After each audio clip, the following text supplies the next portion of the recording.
Explorateurs auditifs, soyez les bienvenus dans Combat Futur, un podcast de son commandement, tout azimut, arctique, fantastique, prêt à survivre à chaque environnement. Et pour se pencher sur les unités qui font masse et accumulent connaissances nouvelles et activités inédites sur le terrain, nous recevons le colonel Bignon, chef du bureau Exploration et Expérimentation au sein du laboratoire du Combat Futur. Mon colonel, bonjour.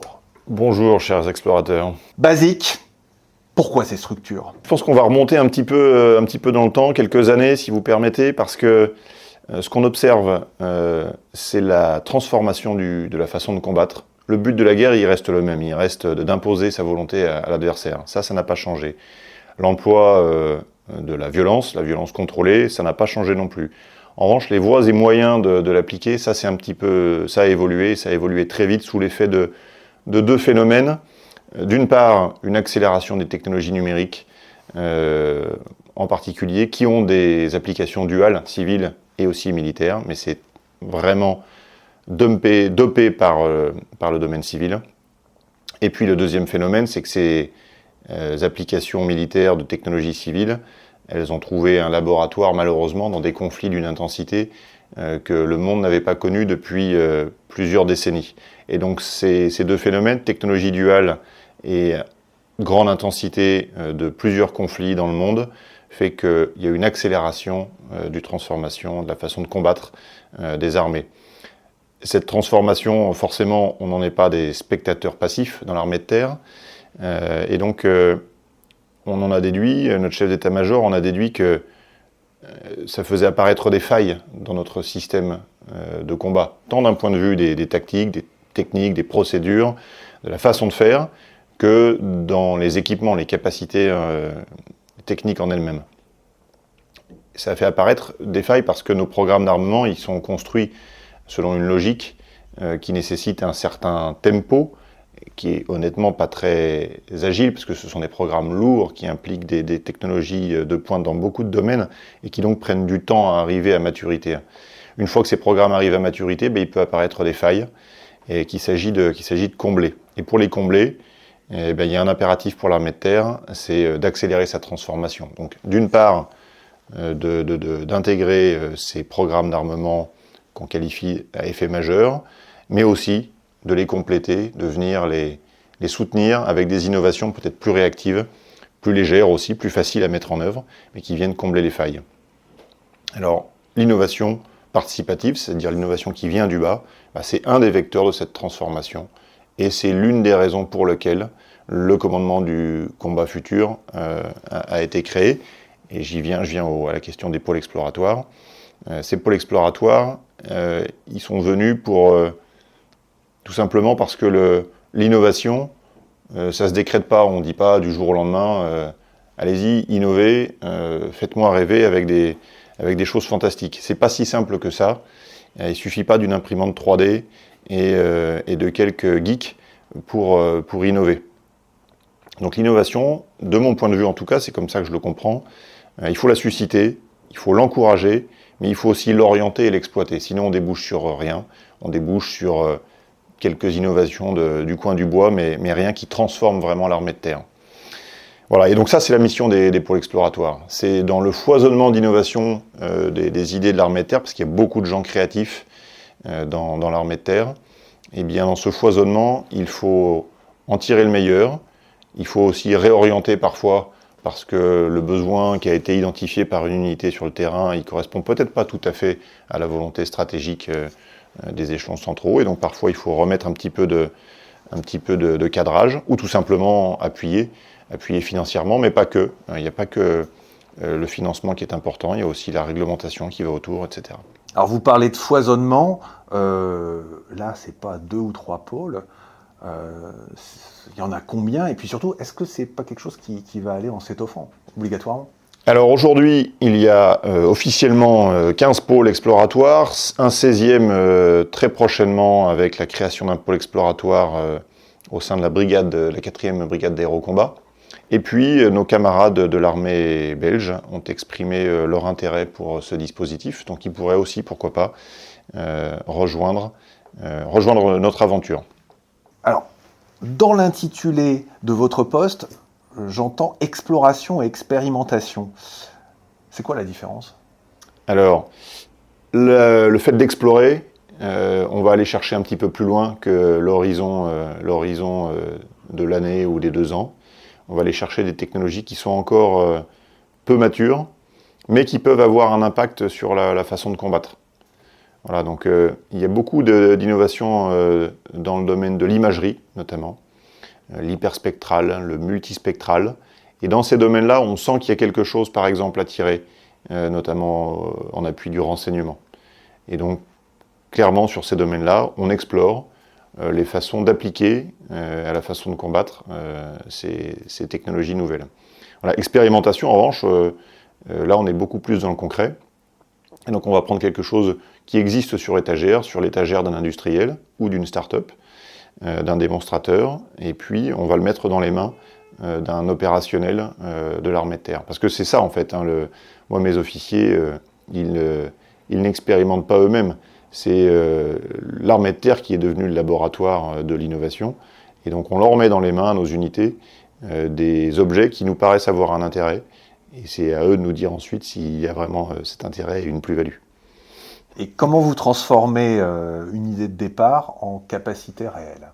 Alors ça, la façon de répondre un peu institutionnelle, ça serait de dire, cher monsieur, je suis le cycle d'Orez, donc doctrine, organisation, ressources humaines, équipement, soutien et entraînement. Alors c'est vrai que ça fait un peu scolaire de répondre comme ça, mais c'est quand même un bel outil pour rien oublier. Ça marche. Et ça marche, voilà. Donc on va quand même s'y coller à cet acronyme, et tout simplement parce que une façon qui serait pernicieuse de voir l'innovation, c'est de tout concentrer sur l'innovation technique. Or, la technique n'est qu'un des aspects de l'innovation. Il y a tout le reste de l'innovation qui va avec, donc dans la doctrine, c'est-à-dire la façon d'employer les choses, la façon de combiner les effets, c'est ça aussi l'innovation. La façon de former les gens, de les recruter, de les sélectionner, de leur créer des cursus qui correspondent aussi à des nouvelles façons de combattre. La façon de les équiper, bien sûr, ça c'est le cœur pour le coup de ce qu'on imagine quand on parle d'innovation, on parle de nouveaux équipements, c'est la première chose qui nous vient à l'esprit.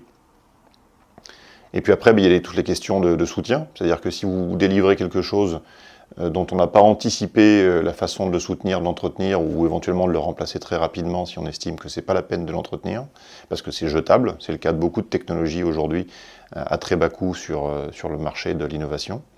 Et puis la façon de s'entraîner avec, si on ne peut pas s'entraîner avec, si nos soldats ne peuvent pas, dans des conditions réglementaires satisfaisantes de sécurité pour eux, pour les personnes qui les entourent, pour les biens, c'est pas satisfaisant. Donc voilà, donc il faut qu'on suive tout ce cycle, ou en tout cas qu'on inspecte toutes ces voies pour s'assurer qu'on délivre quelque chose aux forces qui produisent effectivement de nouveaux effets militaires, de nouveaux effets tactiques sur le terrain.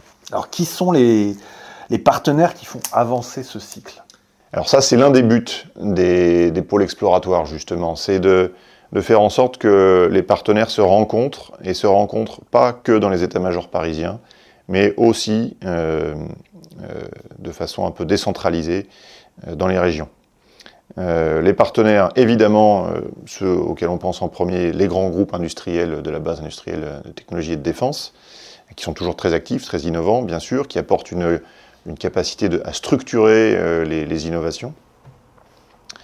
On trouve évidemment nos unités élémentaires, et donc là, je dirais que les innovations proviennent parfois d'unités qu'on n'attend pas forcément, et puis au sein des unités, c'est pas le chef de corps qui a forcément l'idée, mais ça peut être n'importe qui dans son régiment.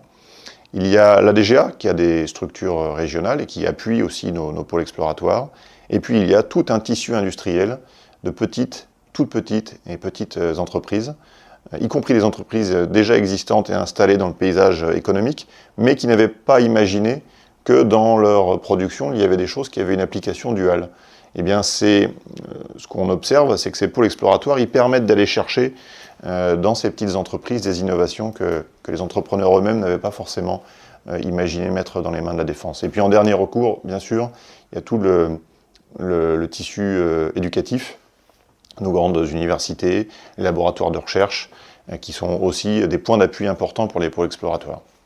Alors j'ai l'impression que cet écosystème local fait gagner du temps, mais comment on gagne encore plus de temps? Alors, déjà la première chose que j'ai envie de dire, c'est aller vite, évidemment, ne veut pas dire se précipiter, parce que notre objectif aussi, c'est de livrer des outils cohérents à nos unités. Leur livrer des outils imparfaits, ou trop imparfaits, et leur mettre cela dans les mains, c'est pas leur rendre service. Nos unités, elles sont très occupées à s'entraîner, à se préparer, à être engagées en mission, et donc il faut quand même qu'on soit vigilant à pas les faire se précipiter dans des voies qui soient des impasses. Alors maintenant, une fois que j'ai dit ça, comment on accélère tous ces sujets? C'est un peu notre mission à nous.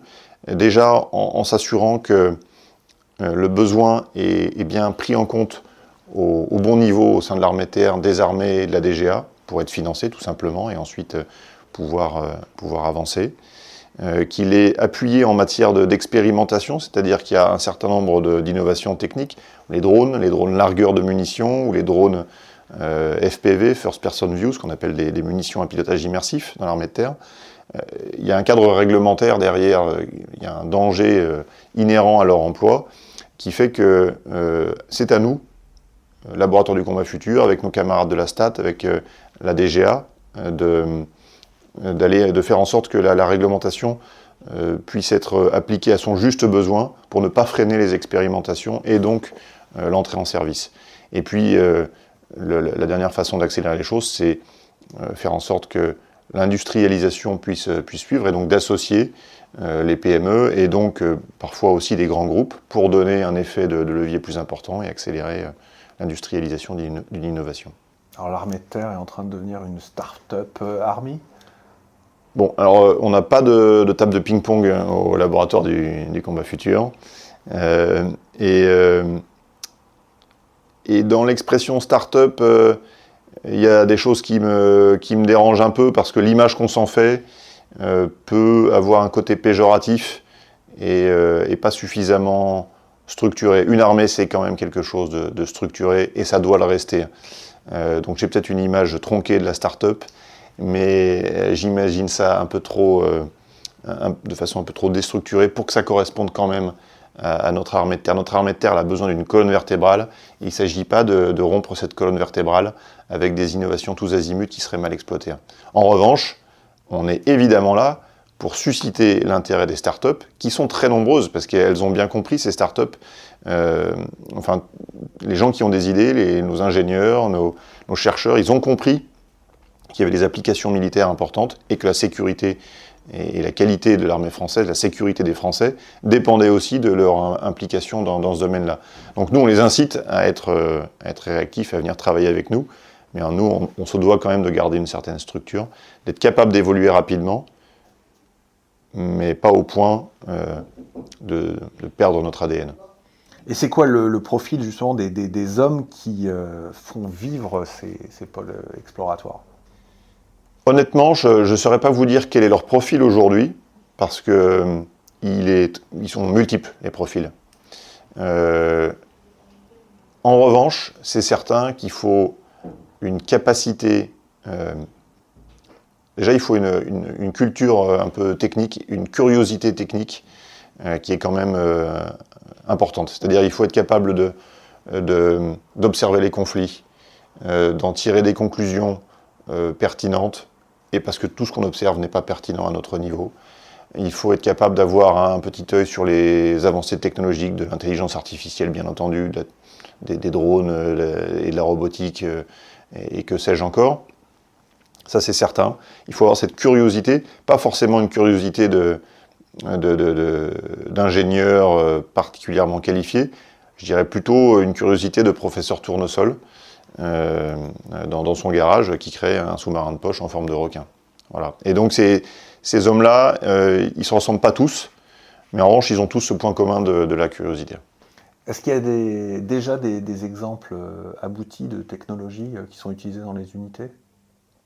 Oui, il y a un exemple qui me vient en tête, c'est le premier régiment de hussards parachutistes qui a développé une munition à pilotage immersif qui est aujourd'hui en train de devenir une référence dans son domaine et qui a été complètement développé, créé dans un tissu local du régiment avec les entreprises qui l'entourent, qui a été soutenu par la STAT et le laboratoire du combat futur, donc par le CCF, et qui pourrait devenir un vrai atout pour nos unités à très court terme. Est-ce qu'il n'y aurait pas aussi peut-être un danger à ce que des explorations soient trop ambitieuses dans l'idée, pas réalistes? Est-ce que ça peut être contrôlé? Oui, alors c'est aussi une des façons d'accélérer l'innovation, ce que je vais vous répondre, on en parlait tout à l'heure. Il faut avoir le droit de se tromper. Voilà. Donc aller plus vite, c'est aussi accepter de se tromper. Et quand on accepte de se tromper, il faut aussi être capable de le reconnaître. Et donc de savoir mettre fin à une expérimentation ou à un développement quand il s'avère finalement inefficace ou déjà dépassé.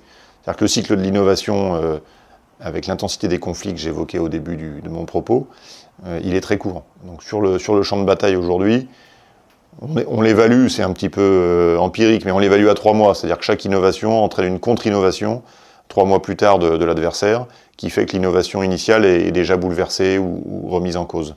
Donc nous, on observe tout ça avec prudence, et donc on essaye d'identifier les choses qui sont vraiment structurantes.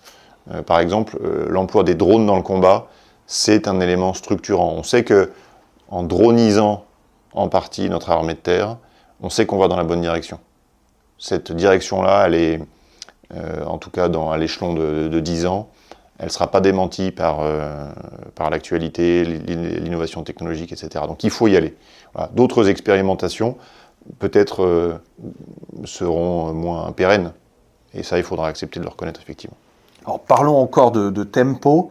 Est-ce qu'il n'y aurait pas un léger décalage entre tout ce qui est annoncé, tout ce qui est médiatisé, et ce qui passe réellement à l'échelle?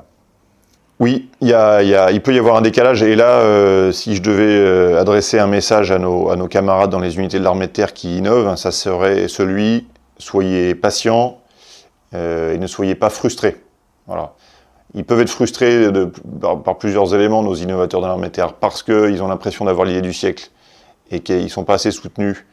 Et ça peut arriver, on peut passer à côté. Et généralement, on ne passe pas à côté, c'est simplement que les idées peuvent naître à plusieurs endroits, de façon assez similaire au même endroit, et donc, leur idée se retrouve dans un panier un peu plus large. Donc oui, il y a forcément un temps qui peut créer de la frustration entre le moment où l'innovation éclot, le moment où elle est un peu raffinée, complètement exploitée, améliorée, peut-être on la fait converger avec d'autres innovations, on l'industrialise et puis ensuite on en équipe les forces. Quand je vous le dis comme ça paraît très long, mais ça peut être des cycles de quelques mois, parfois d'une année et demie, de 2 ans. Il faut accepter cette phase-là, parce que dans notre métier, il n'y a pas de deuxième chance. On n'a pas juste une obligation de moyens, on a une obligation de résultat. Donc on ne peut pas se contenter d'une innovation moyennement aboutie. Et pour terminer, ces innovations, elles naissent au sein d'unités, de brigades. Est-ce qu'elles finiront par profiter à tous dans l'armée de terre? Oui, alors elles profitent déjà à tous, déjà parce qu'elles créent un terreau qui va favoriser, qui est un petit peu un cercle vertueux de l'innovation, donc ça c'est déjà une observation qu'on peut faire. Il y a un système, par exemple, d'hybridation des communications, c'est-à-dire l'emploi de systèmes civils et de systèmes militaires de communication qui sont mis ensemble dans un unique système qui permet de fluidifier les communications d'une unité sur le terrain. Et ça, très clairement, c'est à la fois un programme d'armement issu d'un grand groupe industriel, mais c'est aussi, de façon un peu parallèle, des innovations qui viennent de nos unités. Ça profite déjà. Puis un dernier exemple qui est quand même important, c'est l'escadron de drones de chasse que le premier IMA a développé, qui est pour le coup assez illustratif de ce qu'est une innovation sous l'angle d'ORES complet, c'est-à-dire doctrine, organisation, ressources humaines, entraînement, soutien, équipement. Merci colonel Bignon, chef du bureau exploration et expérimentation au sein du laboratoire du combat futur. Merci mon colonel d'avoir avec entrain, dans les chaos de l'histoire immédiate, nous avoir présenté comment nos unités chevauche la locomotive de l'innovation. C'était Combat Futur, multipolaire, pluridisciplinaire, un vrai cluster et bien viral. Bonjour chez vous.